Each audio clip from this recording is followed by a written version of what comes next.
I was dying, actually, to go to the loo back there. I really was. And I kept thinking, I'll miss a bit, you know. I miss a bit that's really important.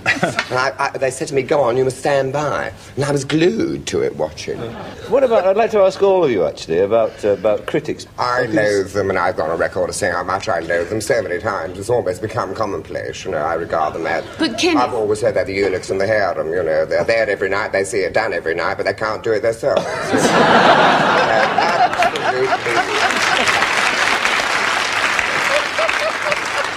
They're absolutely useless, you see, and there's a marvelous... But they're not always, Ken, because always there's a grain of truth. That's what's so unnerving. Hardly ever, and even if there were, Maggie, I would say this. They might, in what they say, be saying something true, but they've hardly ever earned the right to say it. You see, that's the point. Yes, that's the real point. You see, people like these sort of, you know, would-be doyens. They write in Sunday newspapers and look upon themselves as sort of, you know, augurs of what's good taste and what's bad taste.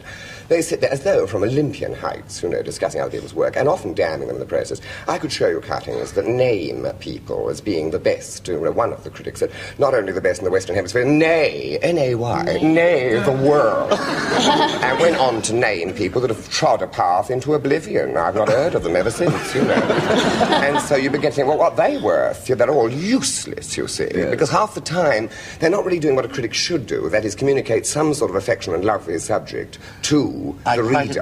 They're really not doing that. What they're really doing is turning a fashionable phrase that might make them well-known, them a reputation, you know what I mean? I don't honestly think you can lump them all together, because there are, you know, there are some serious ones, and you can learn things, but basically, sometimes change. You would say that they're, to put it crudely, pleasuring themselves rather than well, the poor things, they've got a rotten job, obviously. I mean, it's a rotten job. I admit that. Like reviewing. It's a very frustrating job. I know a lot of them are sort of, what is it, shorts? A lot of them were frustrated playwrights or something. A lot of them frustrated actors, probably.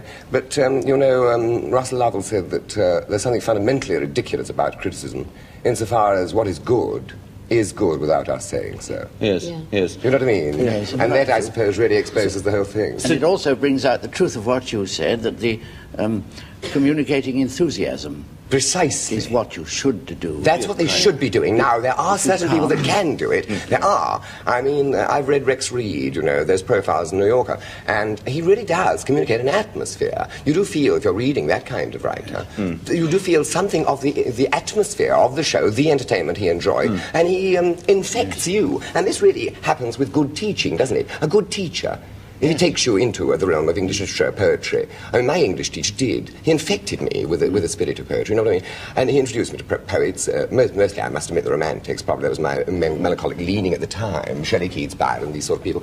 And I've lived with them ever since. I've enjoyed them because he infected me with them.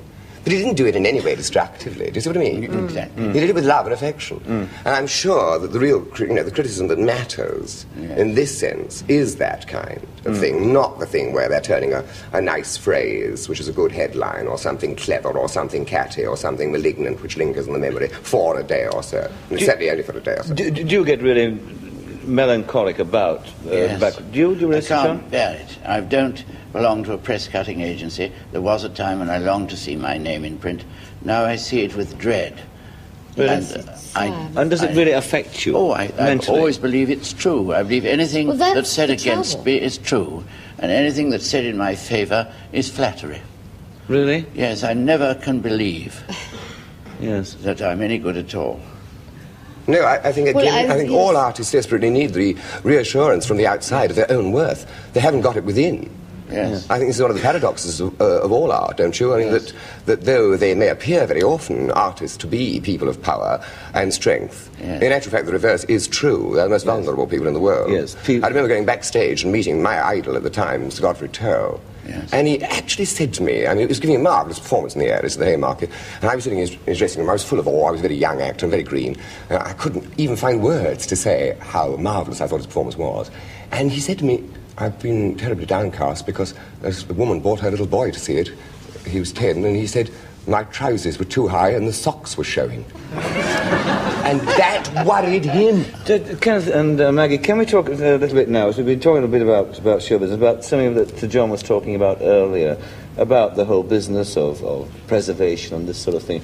Is it something that concerns you too? I mean, are you basically on Sir John's side on what he says about this? Yes, I am. I see the problem another way, because I have two brothers and they're both architects, and they say, but if we go on keeping things standing, what else can we build?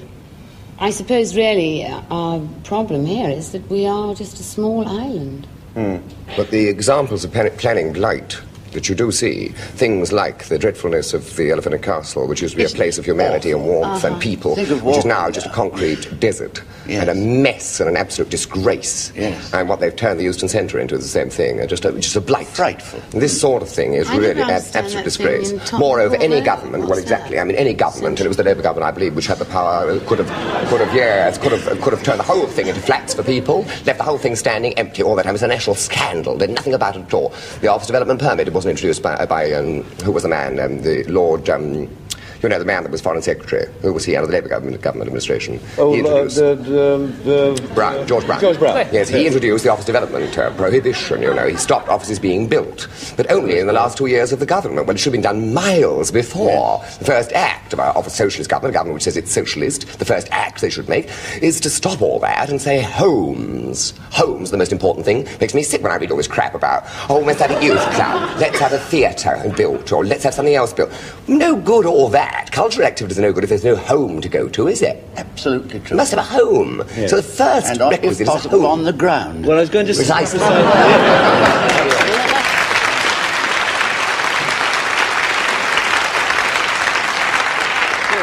Very angry about. Yes. It really makes me very angry, doesn't it, you, to pass a great thing empty, a great skyscraper empty? Right, I absolutely I think it's absolute scandal, and yet they can all get worked up over a couple of pound in their pay packet or something and go on strike. Why can't, I mean, if unions really care, if they're really socialistic and say we care about our fellow man, why can't they march about something like that?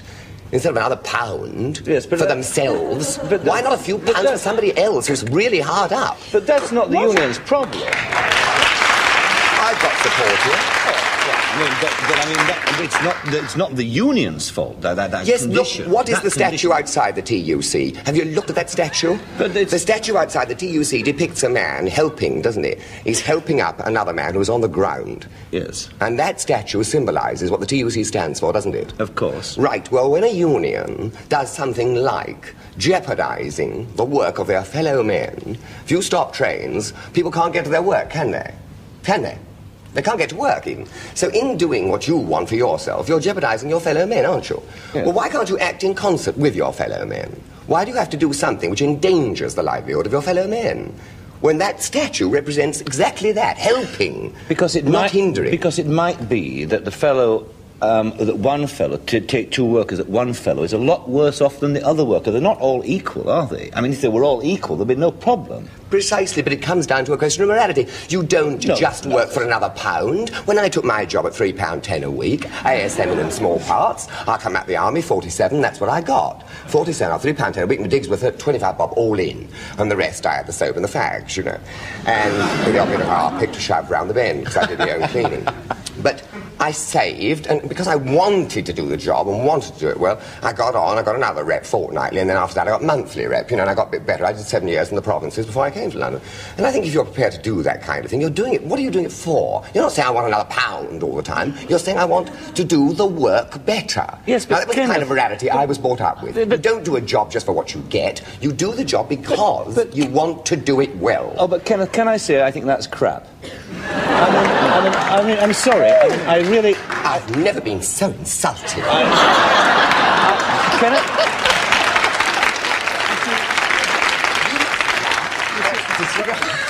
Whose side are you on?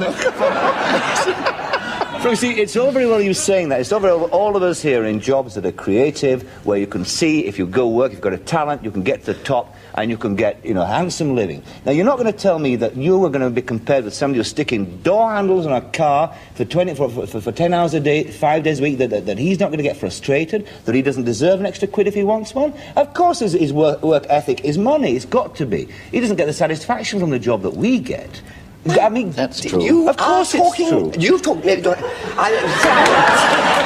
Of course it's true. His inference is the man who's sticking the doorknobs on has got a job that's monotonous and dreary. Absolutely. What do you think doing something night after night? I've done this play now at the Globe. I mean, I've said it so many times I'm beginning to wonder what it means, you know. You keep on saying anything long enough and you begin to think you're daft, don't you? I mean, that's the trouble. I mean, everybody does seem to think that our work is glamorous. It's fabulous. They're fabulously glamorous. Not at all. It's a simple business of self-discipline and going on night after night and doing it as well as you can. Right, and if I have to stick doorknobs on, and I've done it, I've stuck doorknobs on, I've painted my own walls when I haven't got the money to employ a decorator, I'll do it because I like doing it, I want to do it well. But the other difference is, Kenneth, that the guy who goes on strike is not earning your salary. He's not earning 400 or 500 quid a week. What about the period I didn't have any success? And I spent, 7 years in the provinces, bumming around. That wasn't very successful. No, of course not. But there was always because you backed your talent, because your talent went in an area where talent pays off in the end, then you had a horizon, you could see ahead. Well, what are you asking for? A world where every single job leads to some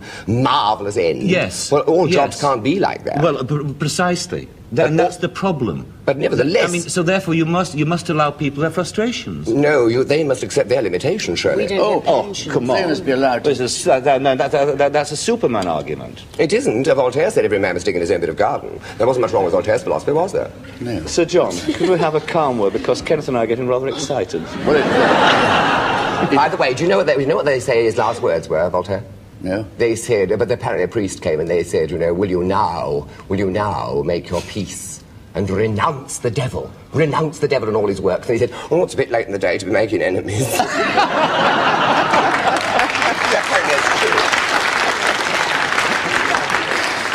Sir John, were you going to say something? I've forgotten.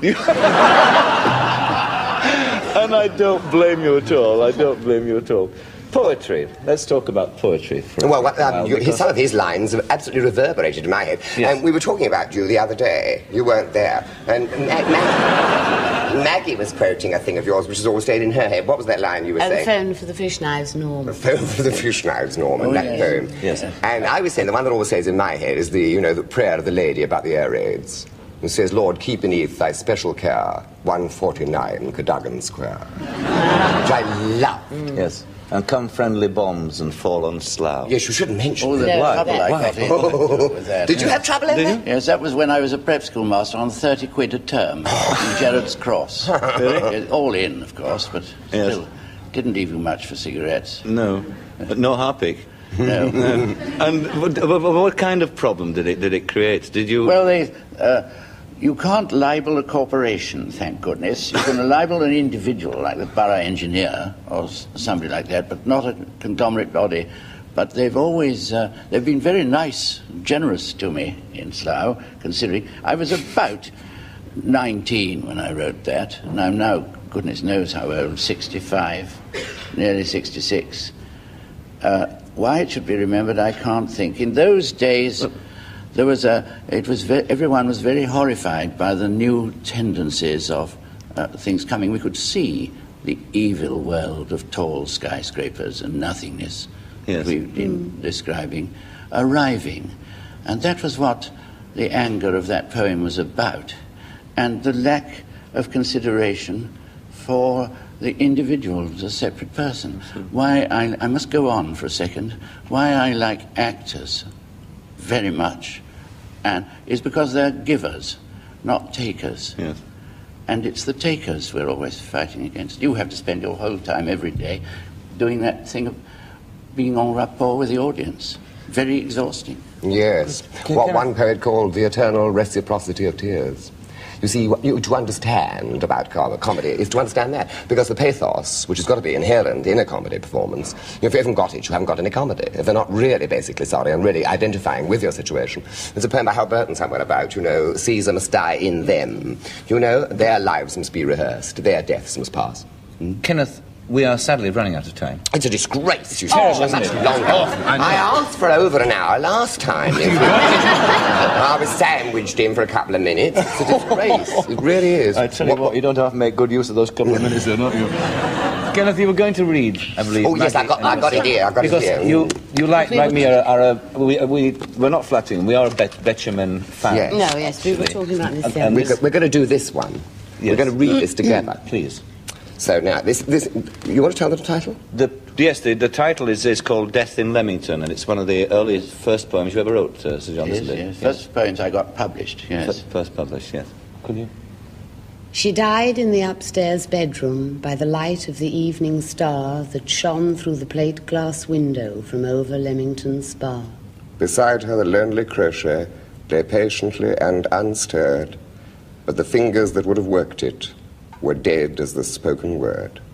And Nurse came in with the tea things, breast high mid the stands and chairs. But Nurse was alone with her own little soul, and the things were alone with theirs. She bolted the big ground window. She let the blinds unroll. She set a match to the mantel. She covered the fire with coal. And tea, she said in a tiny voice. Wake up, it's nearly 5. Oh, chintzy, chintzy cheeriness, half dead and half alive. Do you know that the stucco is peeling? Do you know that the heart will stop? From those yellow Italianate arches, do you hear the plaster drop? Nurse looked at the silent bedstead, at the grey, decaying face, as the calm of a Leamington evening drifted into the place. She moved the table of bottles away from the bed to the wall, and tiptoeing gently over the stairs, turned down the gas in the hall. That's beautiful.